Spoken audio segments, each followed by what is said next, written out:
Respeto sa guro at kaklase. Bakit mahalaga yan, bes?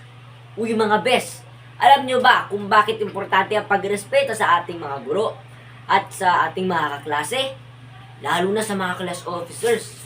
Kasi, di ba, tayo yung mga mag-aaral at ang pag-aaral ay isang journey na kailangan natin tahakin ng sama-sama.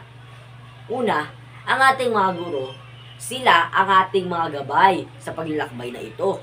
Sila ang nagbabahagi ng kanilang kaalaman at karanasan para matuto tayo. Kaya dapat lang na igalang natin sila at makinig sa kanilang mga payo. Diba? Parang mga mentors natin sila sa pag-abot ng ating mga pangarap.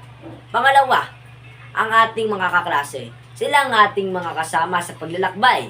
Sila ang nagbibigay ng suporta, tumutulong, at kasama nating nag-i-enjoy sa mga challenges sa pag-aaral, di ba? Kaya, dapat lang na igalang din natin sila. Maging mabait at tulungan din sila kung kailangan. Di ba? Parang mga squad mates natin sila sa pag-abot ng ating mga goals. At syempre, ang ating mga class officers. Sila ang ating mga leaders sa klase.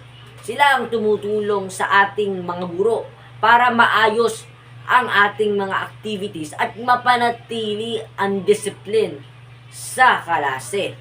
Kaya dapat lang na igalang din natin sila at suportahan ang kanilang mga ginagawa. Diba? Parang mga captains natin sila sa pag-abot ng ating mga dreams. Pero, paano nga ba natin maipapakita ang pagrespeto sa mga guro at kaklase? Una, makinig ng mabuti sa kanilang mga sinasabi. Dalawa, magtanong kung may hindi tayo naiintindihan. Pangatlo, magpakita ng magandang asal tulad ng pagiging maayos sa pananamit at maging magalang sa pakikipag-usap. Pang-apat, iwasan ang pagiging bastos o pagmumura. Pang-lima, tumulong sa mga kaklase na nahihirapan. Pang-anim, sumunod sa mga patakaran ng klase. Pang-pito, iwasan ang pagiging maingay at pag-istorbo sa klase.